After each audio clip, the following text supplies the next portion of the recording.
மக்கள் அனைவருக்கும் வணக்கம். தமிழகத்தை நோக்கி வரும் அடுத்த ஆபத்து தண்ணீர் பஞ்சம். அரசு தயாரா? தமிழகத்தில் ஒரு முக்கியமான கேள்வி எழுந்திருக்கிறது. நாம் அடுத்த சில மாதங்களில் எதிர்கொள்ளப் போவது வெறும் வெயிலா அல்லது மிகப்பெரிய தண்ணீர் நெருக்கடியா? தமிழகத்தில் எல்னினோ தாக்கம் காரணமாக மழைப்பொழிவு குறையலாம் என்று எச்சரிக்கை வெளியாகின்றன. தமிழகத்தில் 12 மாவட்டங்களில் கடுமையான வறட்சியால் பாதிக்கக்கூடிய அபாயம் இருப்பதாக கூறப்படுகிறது. இது சாதாரண விஷயம் கிடையாது. ஏனென்றால் தமிழகத்தில் ஏற்கனவே பல அணைகள் மற்றும் ஏரிகள் நீர் இருப்பு குறைந்து கொண்டே வருகிறது. பல ஏரிகள் வறண்டு விட்டன. மேலும் ஆயிரக்கணக்கான ஏரிகள் வறண்டு போகும் அபாயத்தில் இருக்கின்றன. இப்போது நாம் அரசாங்கத்திடம் கேட்க வேண்டிய கேள்வி ஒன்றுதான். இது எல்லாம் நமக்கு இப்போதுதான் தெரிய வந்த விஷயமா? இல்லை, மழைப்பொழிவு எப்படி இருக்கிறது? அணைகளில் எவ்வளவு தண்ணீர் இருக்கிறது? நிலத்தடி நீர்மட்டம் எந்த அளவுக்கு குறைந்திருக்கிறது? எந்த மாவட்டத்தில் வறட்சி அதிகம் ஏற்பட வாய்ப்பு இருக்கிறது? இதையெல்லாம் அரசு அதிகாரிகள் தொடர்ந்து கண்காணித்து கொண்டுதான் இருக்கிறார்கள். அப்படி இருக்கும்போது வறட்சி வந்த பிறகு நடவடிக்கை எடுப்பதா அல்லது வறட்சி வருவதற்கு முன்பே நடவடிக்கை எடுப்பதா? இதுதான் இப்போது முக்கியமான கேள்வி. நாம் 2016-2017 காலகட்டத்தை மறந்துவிடக்கூடாது. தமிழகம் மிகப்பெரிய வறட்சியை சந்தித்த காலம் அது. பல பகுதிகளில் குடிநீர் தட்டுப்பாடு, விவசாய பாதிப்பு, கால்நடைகளுக்கு தீவன பற்றாக்குறை, மக்கள் குடிநீருக்காக பல கிலோமீட்டர் தூரம் செல்ல வேண்டிய நிலை. அந்த அனுபவத்திலிருந்து நாம் என்ன கற்றுக்கொண்டோம்?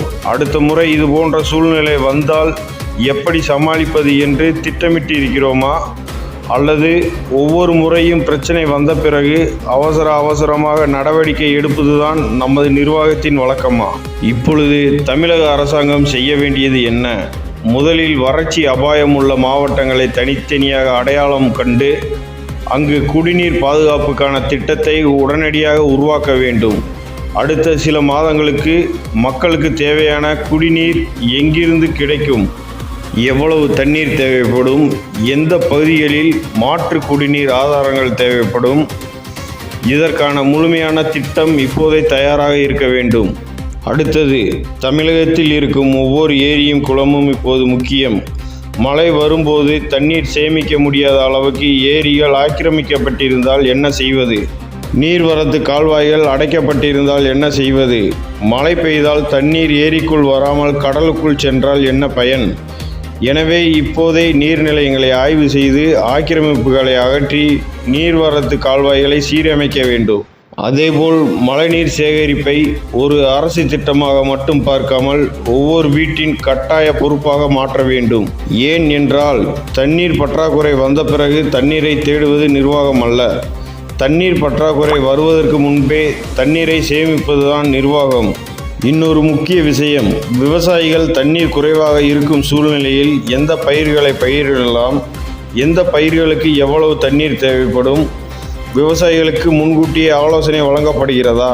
குறைந்த தண்ணீரில் அதிக மகசூல் தரக்கூடிய விவசாய முறைகளை அரசு ஊக்குவிக்கிறதா? இவை அனைத்தும் இப்போதே விவாதிக்கப்பட வேண்டும். அதேபோல் கால்நடைகளுக்கான தீவன பிரச்சனையும் அரசு மறந்துவிடக்கூடாது.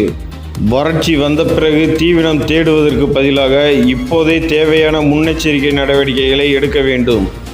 மிக முக்கியமான காவிரி உள்ளிட்ட நதிநீர் பிரச்சனைகளை தமிழக அரசு முன்கூட்டியே திட்டமிட்டு செயல்பட வேண்டும். அண்டை மாநிலங்களிலும் மழை குறைந்தால் தண்ணீர் திறப்பு தொடர்பான பிரச்சனை ஏற்படலாம். அப்போது பிரச்சனை ஏற்பட்ட பிறகு நீதிமன்றம் பேச்சுவார்த்தை என்று ஓடுவதை விட இப்போதே தமிழகத்தின் நீர் தேவையை கணக்கிட்டு அதற்கான திட்டத்தை தயாராக வைத்திருக்க வேண்டும். இப்போது ஒரு கேள்வி, நாம் ஒவ்வொரு ஆண்டும் மழையை எதிர்பார்த்து கொண்டே இருக்கிறோம்.